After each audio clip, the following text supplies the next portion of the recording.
പിന്നെ ഒരു ബെഡ്. ഈ സീറ്റ് വെളി ഇറങ്ങിയിട്ട് പിന്നെ വീഡിയോ ചെയ്ത് കാണിക്കും. സീറ്റ് എയർ അഡ്ജസ്റ്റ്മെന്റ് ഇതുണ്ട്, അഡ്ജസ്റ്റ് ചെയ്യാം, പൊക്കാം,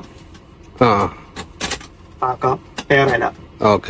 ഒരു കാര്യം ശ്രദ്ധിച്ചോണം, വണ്ടി ഓഫ് ചെയ്തിട്ട് പോകുമ്പോൾ ഉറപ്പായിട്ട് ന്യൂട്രൽ ഇട്ടിരിക്കണം. ഓട്ടോമാറ്റിക്കലി കിടന്നിട്ട് വണ്ടിയിൽ നിന്ന് എയർ പോയി കഴിഞ്ഞാല് ഗിയർ പിന്നെ ചേഞ്ച് ആവില്ല. പിന്നെ നമ്മള് എയർ കയറ്റേണ്ടി വരും. അത് ചിലപ്പോൾ ടയറിൽ നിന്ന് എയർ എടുക്കേണ്ടി വരും, അല്ലെങ്കിൽ അതിന് കംപ്രസർ കൊണ്ടുവന്നിട്ട് ചെയ്യേണ്ടി വരും. അത് വലിയ മെനക്കേടാ. ഇതുണ്ട്, മുന്നോട്ടാക്കാം, പുറകോട്ടാക്കാം. ഇത് ഇതിന്റെ താക്കാന്, പൊക്കാന്, ഇവിടെ സിറ്റുണ്ട്. ഇവിടെ ഇത് അഡ്ജസ്റ്റ് ചെയ്യാന്. ഇതിന്റെ മേൽഭാഗം മാത്രമായിട്ട് അഡ്ജസ്റ്റ് ചെയ്യാൻ സിറ്റുണ്ട്. ഇത് വെച്ച് ഇങ്ങനെ ഇത് തന്നെ പലരും അഡ്ജസ്റ്റ് ചെയ്യാം. ഇത് ഈ രീതി തിരിക്കുമ്പോൾ ലൈറ്റ് ഓണാ. പിന്നെ ഇതിൽ തന്നെ ടോഗിലാകുമ്പോൾ ബെല്ല് ഓണാക്കാം. അത്ര അതിനകത്തുള്ള സിസ്റ്റം. ഇവിടെ ഒരു മസാജ് സെന്ററും കൂടെ ഉണ്ടെന്ന് പറഞ്ഞു. അത് ഈ സ്വിച്ച് നടുവിന് അപ്പുറത്ത് കൊടുക്കുന്നത് ഈ ഭാഗത്തായിട്ട് ബലൂൺ.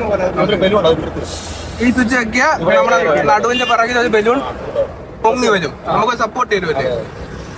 അപ്പൊ നല്ല സുഖിച്ച് പോവേണല്ലേ. ഓക്കെ, അടച്ചോളെ. ഇത് കേറുന്ന രീതിയുണ്ട്. അതെല്ലാം ട്രെയിൻ സെന്റർ പോകുമ്പോൾ പഠിപ്പിക്കും. ഈ രണ്ട് ഹാൻഡിൽ പിടിക്കുക, 1 2 3. അങ്ങനെയാണ് കയറേണ്ടത്. സ്പീഡിനെ പിടിച്ച് കയറരുത്. ഓക്കെ, ഇറങ്ങുമ്പോൾ 2 ക്രൂയിസ് കൺട്രോൾ ഉണ്ട്.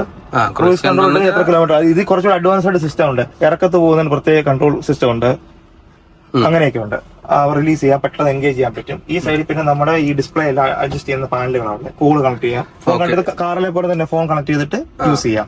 പിന്നെ ഇതിനകത്ത് പ്രത്യേകത ഇതൊക്കെയാണ്. ഭയങ്കര ഡ്രൈവർക്ക് ഭയങ്കര കംഫോർട്ടാണ്. കാരണം ഈ കമ്പനിയിൽ നിന്ന് പറഞ്ഞാൽ എക്സ്പ്രസ് കാർഗോ ഓടുന്നേ.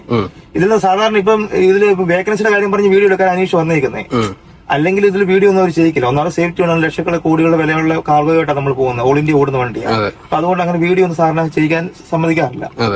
പിന്നെ വന്നപ്പം ഇതിൽ ജോലിക്ക് താല്പര്യമുള്ളവർക്ക് വരണമെങ്കിൽ ഇത്ര ഫെസിലിറ്റി ഉള്ള വണ്ടി നിലവില് ചുരുക്കും. കാരണം ഇത് വോൾവോയുടെ വണ്ടിയിലുള്ള ഫെസിലിറ്റി ഒന്നും അത്ര ഫെസിലിറ്റി ഒന്നും. ഈ വോൾവോയുടെ ഈ ഒരു മോഡൽ നമുക്ക് ഈ കമ്പനി മാത്രമേ ഉള്ളൂ ഈ നിലവിൽ അങ്ങനെ കേട്ടേക്കുന്നത്. അല്ലെങ്കിൽ ഇവര് പറയുന്ന നമ്മുടെ ഇതിൽ ഓടുന്നവരുടെ കയ്യിൽ ഈ വണ്ടി കണ്ടിട്ടുള്ളൂ. ഇത് FM 420 എന്ന് പറയുന്ന വണ്ടിയാ. FM എന്ന് പറഞ്ഞാൽ ഫോർവേഡ് മീഡിയം ക്യാബിൻ എന്ന് പറയുന്ന FM. അതിന്റെ 420 എന്ന് പറയുന്ന മോഡലുള്ള നമ്പറുള്ള വണ്ടിയാ. ഫുൾ AC ആണ്. പിന്നെ നമ്മൾ ഗിയർ മാറണ്ട. നമ്മൾ ആ ആക്സിലേറ്ററും ബാക്കി കാര്യങ്ങൾ കൺട്രോൾ സിസ്റ്റം നോക്കിയാൽ മതി. പിന്നെ എത്ര കിലോമീറ്റർ ഉണ്ട് ഒരു ട്രിപ്പ് എന്ന് പറയുന്നത്? നമ്മളിപ്പോ വന്നേക്ക് 2200 കിലോമീറ്റർ. വൺ സൈഡ് 54 മണിക്കൂർ. അപ്പൊ ഒരു ഡ്രൈവർ എത്ര 6 മണിക്കൂറാണ് പറയുന്നത്. 5.5 മണിക്കൂറിനുള്ളിൽ വണ്ടി ഷിഫ്റ്റ് മാറും. മാറി ഓടും. ജോലിക്ക് താല്പര്യമുള്ളവര് നേരെ നമ്മളെ ബാംഗ്ലൂരാണ് ഓഫീസ്.